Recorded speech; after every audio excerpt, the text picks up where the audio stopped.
Bismillahirrahmanirrahim. Assalamualaikum warahmatullahi wabarakatuh. Waalaikumsalam warahmatullahi wabarakatuh. Ya, izinkan saya memberikan paparan tentang edukasi, memberikan penyuluhan informasi kesehatan tradisional kepada masyarakat. Ini masyarakat Marasukan RW berapa Ibu? 05. Ya. Nah, ini Bu ya. Nah, ini lihat dong. Lihat dong. Nih, pengalaman saya jangan dari Januari ya 2011 sampai 2014 itu di rumah sakit. Terus November 2014 sampai 18 itu di Kota Depok. Sampai ini sekarang di Puskesmas Bojongsari ya. Nah, oke. Nah, ini untuk safety instruction-nya ya.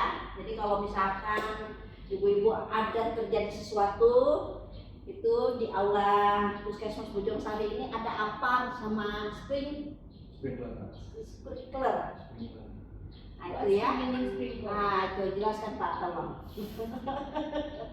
Nah, ini jadi untuk keadaan darurat ya, untuk menyelamatkan diri, oke.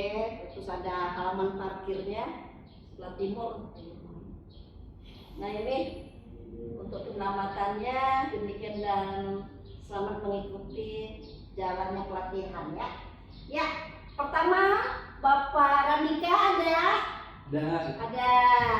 Ada Korinca, ada Nona Rani atau Nonnya Rani dan Mbak Wismi ada ya. Ini urutannya kita harus melakukan absensi dari peserta nih ya.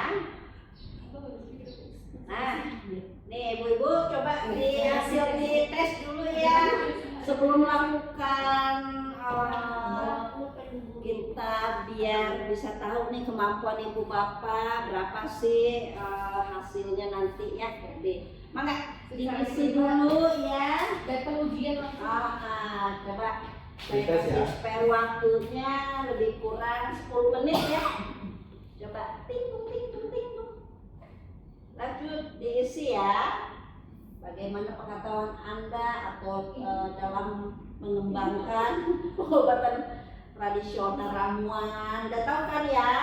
Terus keterampilannya apa yang diperlukan, sikap seperti apa ya dilakukan atau diperlukan. Sudah? Nah ini Bu baparannya tuh apa mulu. Jawabannya ini ya, dilanjut itu adalah pengobatan tradisional ramuan. Apa dia? Ting-tung. Ini tradisional ya. Jadi kenapa sih kok zaman sekarang banyak orang yang larinya ke alternatif atau apa ya? Karena di sini ternyata untuk peluang pembisnisnya pun banyak. Peluangnya besar pemanfaatan pelayanan kesehatan tradisional di berbagai negara. 170 negara WHO menyelenggarakan pelayanan kesehatan tradisional. Terus ada akupresur, akupuntur, herbal ya. Itu banyak dan di 100 negara telah memiliki registrasi atau regulasi atau peraturan ya. Dan 75 negara telah memiliki institusi riset nasional untuk kesehatan tradisional. Nah, ini adalah pengembangan pelayanan kesehatan tradisional di puskesmas. Di puskesmas itu kan kita pelayanan ya. Habis pelayanan ada yang namanya pelayanan kestra terintegrasi, ada akupresur. Sebenarnya ada tugas khusus itu biasanya perawat. Akupresur itu pijit-pijit setiap orang itu welcome drinknya akupresur aja, welcome-nya ya. Terus herbal mediknya, pijat batita. Nah ini banyak ya peluang bisnisnya. Ini kalau misalkan di masyarakat itu adanya pemberdayaan dari masyarakat, makanya ada namanya Asman Toga atau Asman Kesehatan Tradisional Nah kalau dari puskesmas atau pelayanan yang mempunyai KAI itu ada tentang toga di puskesmas penjelasannya ya.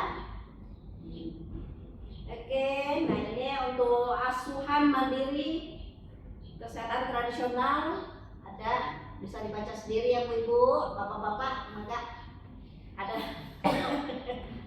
Mudah-mudahan jadi paham.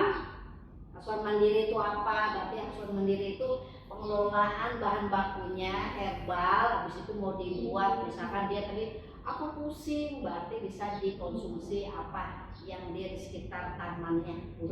Sampai cara mengkonsumsinya harus direbus dulu. Betul, iya betul Bapak. Nah terus lanjut pemberdayaan masyarakatnya, pemanfaatan toganya, pembinaan oleh puskesmas ya. Terus yang itu masing-masingnya upaya untuk memelihara dan meningkatkan kesehatannya, melakukan secara mandiri pada individu dan kelompok. Pemeliharaan kesehatan biasanya kalau untuk yang ringan, makanya dikembalikan ke masyarakat sendiri, itu pemeliharaan kesehatan dalam taraf atau kesehatan ringan, bukan yang kalau udah berat baru beralih ke herbal, itu salah ya. Untuk meningkatkan kebugaran, mengatasi gangguan kesehatan ringan yang tadi, terus untuk upaya promotif dan preventif ya. Makanya jadi terwujudlah masyarakat atau keluarga sehat.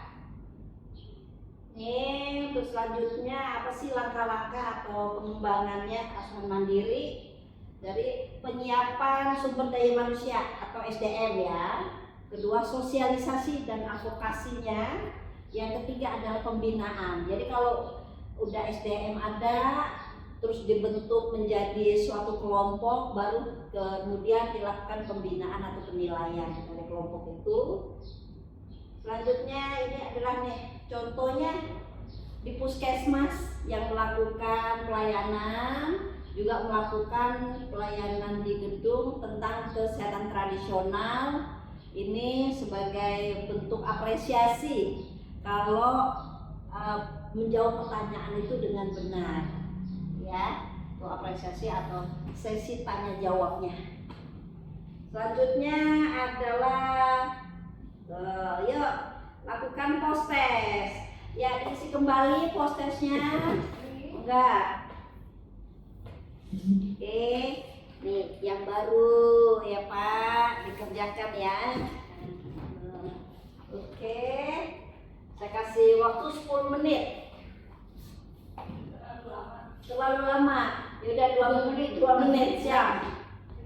Iya, jadi pengetahuannya apa sih tentang pengobatan tradisional, keterampilannya apa, keterampilan itu tadi ya, ujung urut itu termasuk keterampilan. Sikap apa sih yang harus kita lakukan dalam pengembangan pengobatan?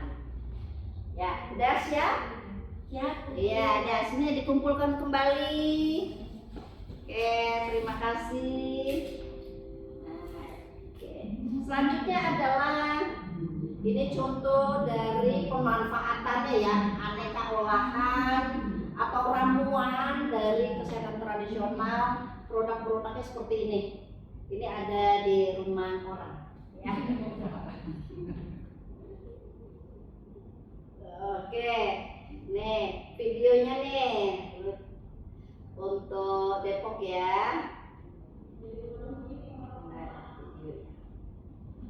Biasanya videonya nggak bisa. Oke, jadi saya sebagai apoteker memajukan kota Depok jadi apoteker Depok luar biasa, bersama pasti bisa. Oke, sekian, terima kasih, thank you. Ya, terima kasih Ibu Bapak yang sudah mendengarkan, semoga bermanfaat. Beri dia W, Beri dia O, beri dia W. wow wow wow.